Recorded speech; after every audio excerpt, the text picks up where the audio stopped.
Mesdames et messieurs, bonsoir et bienvenue dans cette nouvelle édition en cette soirée du samedi 16 septembre 2023. Tout de suite, dans les détails des informations de ce jour, page politique pour commencer. Une coalition de la société civile appelle les partis politiques et les sociétés civiles à ne pas semer le trouble à l'approche de l'élection. Les Malagasy méritent de vivre en paix, notamment en cette période électorale. Les élections à Madagascar doivent également se dérouler en toute sécurité et toutes les perturbations doivent être évitées selon cette coalition. Il ne doit pas non plus y avoir de division du peuple malagasy, cette coalition de la société civile qui regroupe une vingtaine d'organisations. Ensuite, l'Association des musulmans de Madagascar appelle les candidats à la présidentielle à la retenue. Pour cette association, il n'existe que l'élection comme moyen démocratique permettant au peuple malagasy d'exprimer son choix. Il existe actuellement plus de 6 millions de musulmans à Madagascar, soit 25% de la population malagasy, selon l'association. En conséquence, ils ont la responsabilité de servir de médiateurs et d'exprimer leurs avis face à la situation du pays actuellement. Le dispositif militaire déployé dans la soirée de vendredi dans la capitale est un dispositif de dissuasion à l'endroit des éventuels fauteurs de troubles pour la protection de la population et de leurs biens. Selon les avis des personnes que nous avons interrogées ce jour, l'élection devrait être le seul moyen de déterminer le véritable choix du peuple malagasy. C'est Sylvain sur les images de Nzar Hadjiantso. Depuis hier soir, les forces de l'ordre ont renforcé la sécurité dans la capitale pour assurer la paix et la stabilité, notamment en cette période électorale. Il s'agit d'un dispositif anti-pillage, selon le préfet d'Antananarivo. On sait également que cette décision a été prise suite à la réunion tenue par les MONAT. Ce dispositif va de pair avec le contexte politique actuel, selon les explications. De plus, il a été constaté qu'au cours des 2 dernières semaines, certains hommes politiques tentent de semer le trouble dans le pays, dans le but de perturber le processus électoral. Le choix et le dernier mot appartient toutefois à la population. Ainsi, que ce soit les hommes politiques, les partis politiques ou les candidats à la présidentielle doivent arrêter de semer des troubles afin que le peuple malagasy puisse affronter une élection en paix et en toute sécurité. Passons maintenant dans un tout autre sujet. Le gouvernement procède déjà à la distribution des semences sélectionnées auprès des agriculteurs. L'utilisation des engrais est également améliorée en vue de la prochaine campagne agricole, a déclaré le ministre de l'Élevage et de l'Agriculture. Cette stratégie qui ont été toujours mises en œuvre au cours des 4 dernières années et se poursuivent toujours pour soutenir le secteur agricole. À cet effet, le développement et la promotion des produits des agriculteurs peuvent être constatés à travers la foire d'Annalamanque qui se tient au stade Barry Mamasn depuis hier et jusqu'à demain 17 septembre. C'est Sylvain Anona Martina sous les images de Nzar Hadjiantso. L'utilisation d'engrais est une garantie de bons résultats pour les agriculteurs. Cependant, l'on peut dire que le monde rural à Madagascar est encore en retard concernant l'application des résultats de nombreuses recherches autour des types d'engrais destinés à promouvoir la production. En outre, l'habitude des agriculteurs à utiliser des semences ordinaires constitue un énorme problème, tant sur la production que sur l'environnement. Au cours de la prochaine année de production, le gouvernement améliorera l'accès des agriculteurs à ces produits. Néanmoins, le monde rural malagasy s'améliore progressivement. Cela peut être constaté à travers la foire d'Annalamanque où se réuniront tous les agriculteurs des districts qui composent la région.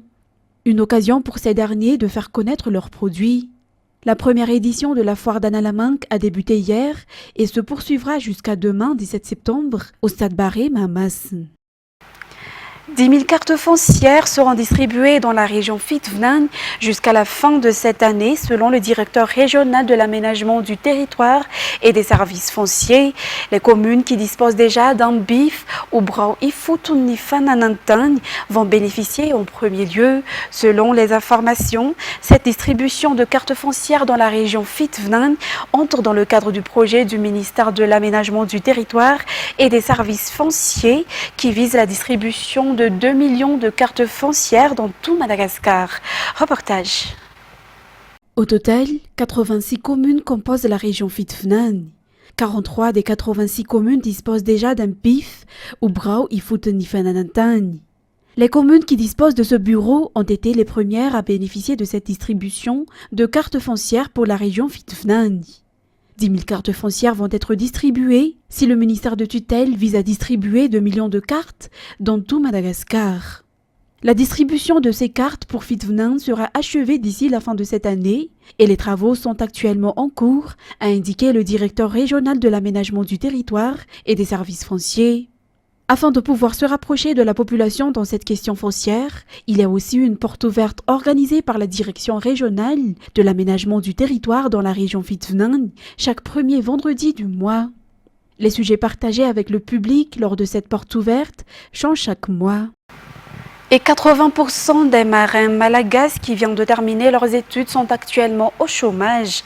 La raison réside dans le manque de compagnies maritimes ou dans le coût élevé des visas qui empêchent les compagnies maritimes étrangères d'entrer à Madagascar. C'est la raison pour laquelle les syndicats des marins novices lancent un appel pour la résolution de ces problèmes. Fangicène Mireille et Yves Chanel. Seuls 20% des étudiants ayant terminé leurs études et leur formation maritime trouvent du travail. Il n'existe que 2 compagnies de transport maritime à Madagascar. Les offres sont donc loin de satisfaire la demande. La solution proposée par les jeunes marins est de créer une autre compagnie maritime. Les frais de visa sont également un problème majeur à Madagascar. Au lieu des $160 pour un visa, le nôtre est passé jusqu'à $856 selon les informations. Le syndicat des marins malagasy demande donc la résolution de ces problèmes au plus vite possible. Les pêcheurs de la région Sofia ont reçu des équipements émanant du gouvernement afin d'améliorer leurs moyens de subsistance et de diminuer les risques causés par les catastrophes maritimes.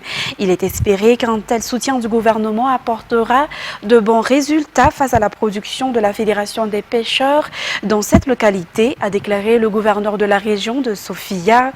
Il a ainsi appelé les pêcheurs à bien entretenir ces nouveaux équipements. Les détails avec Jean-Claude Adjiamalal.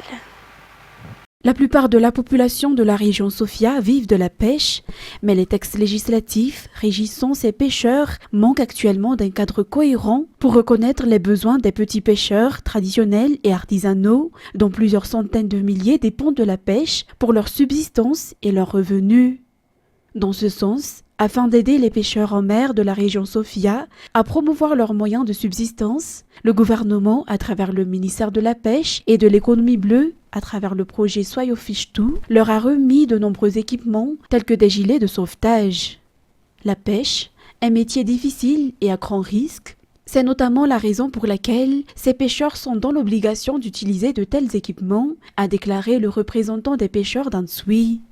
Le gouverneur de la région de Sofia a souligné la nécessité de bien entretenir ces équipements pour le bien commun et pour améliorer le secteur de la pêche dans la région de Sofia.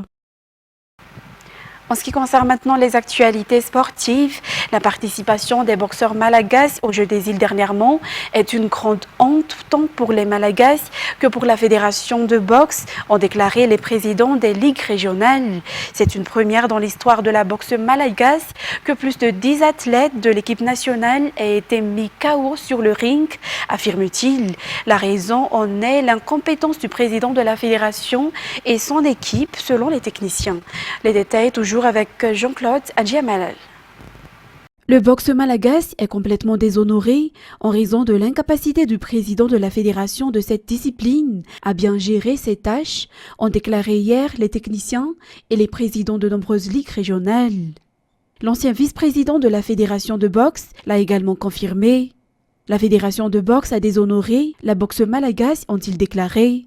Ces derniers qui veulent la démission des dirigeants de la fédération du fait que c'est une erreur de gestion qui a causé ces mauvais résultats qu'a obtenu Madagascar lors des Jeux des îles.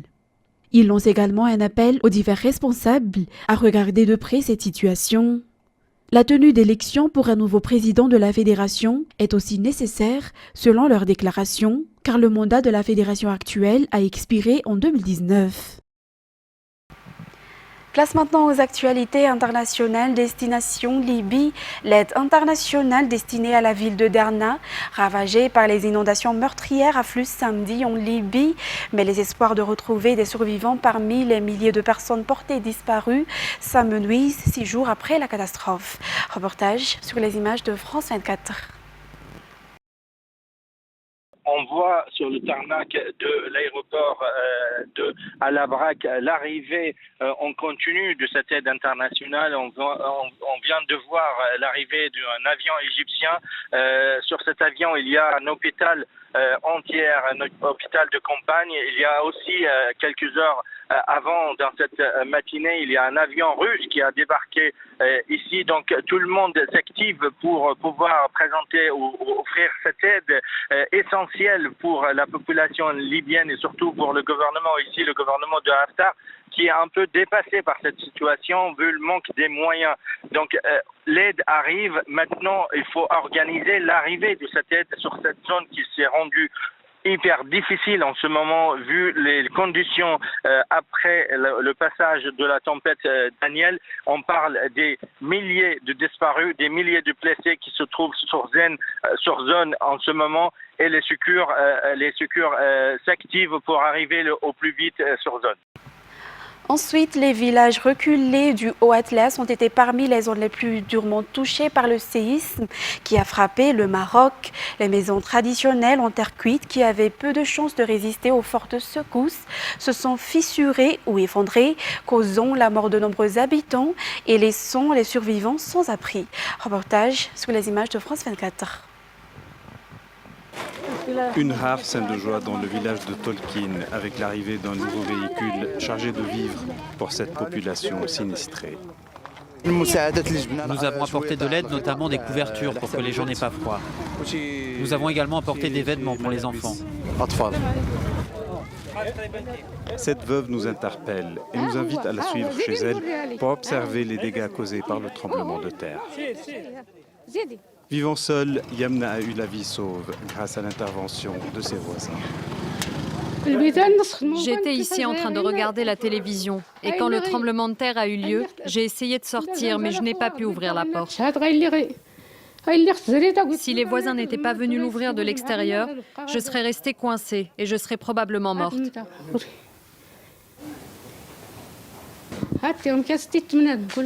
Comme vous le voyez, toute la maison est fissurée. Il ne reste plus rien et il n'y a personne pour m'aider. Les aides de l'État arrivent au compte-gouttes dans ce village reculé. Et c'est grâce à des initiatives personnelles que certains habitants dorment désormais sous un toit. Nous distribuons des tentes aux gens pour qu'ils aient un endroit où vivre. Ils n'ont plus rien. 3 personnes sont décédées à Tolkien et beaucoup d'autres miraculés sont sortis indemnes de ces maisons en terre cuite. Nous sommes sortis par ici. Nous étions 10 personnes, dont 4 enfants, ma femme et mon nourrisson. Nous avons creusé ce trou à l'aide d'une hache.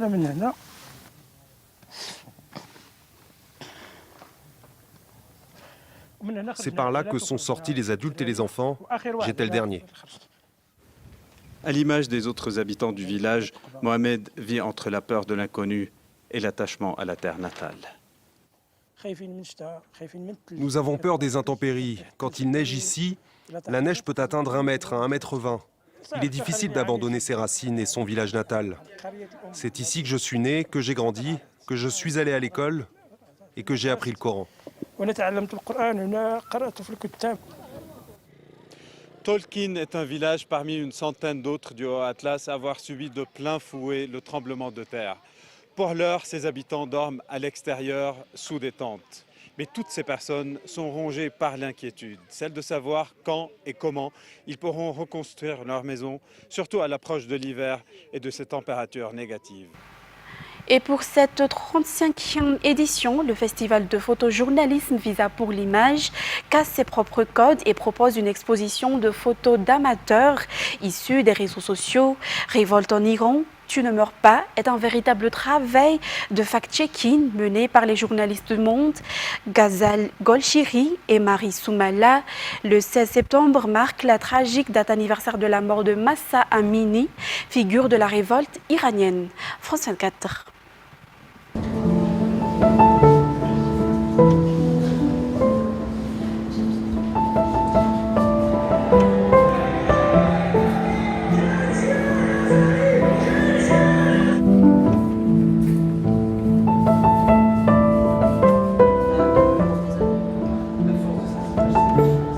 Tout le monde me pose la question, est-ce que c'est pas un peu paradoxal qu'à Perpignan, on expose des photos d'amateurs?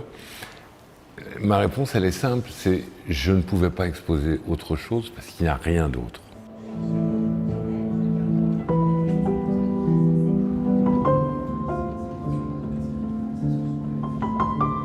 On voulait montrer que ce mouvement continue. Avec des slogans sur les murs, avec des femmes qui sortent sans voile, avec des hommes qui sortent en short, parce que le short est interdit en République islamique d'Iran. Mais ça risque d'être compliqué. On ne peut pas le faire demain ? De montage. Ça peut faire une petite histoire. Le monde n'a jamais été aussi photographié. Il n'y a jamais eu autant de photographes dans le monde entier. Et pourtant, il est quasiment impossible de raconter l'Iran par de la photographie professionnelle. Il faut alors aller chercher des images sur les réseaux sociaux, il faut aller les vérifier. Vérifier, ça veut dire vérifier la véracité d'un lieu et au moins d'une date.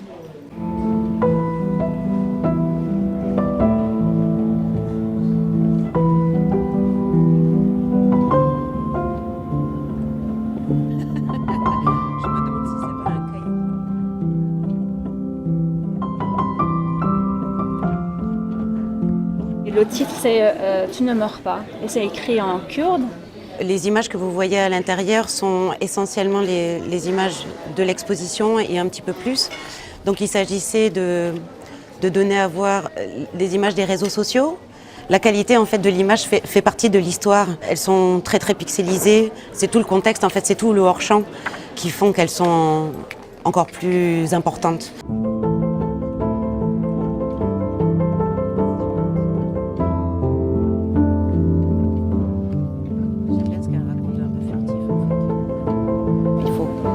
Un chapeau bas à tous ceux qui nous ont envoyé des photos, ceux qui continuent à publier sur les réseaux sociaux, qui sont des résistants de premier ordre.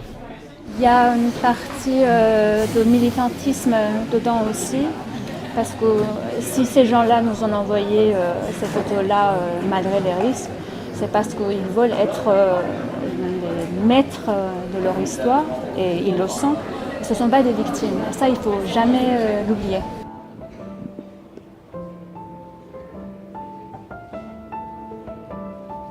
Et la colère reste intacte. Il y a un ras-le-bol généralisé et on n'est pas à l'abri qu'un nouveau soulèvement ait lieu dans les prochains mois et dans les prochaines semaines.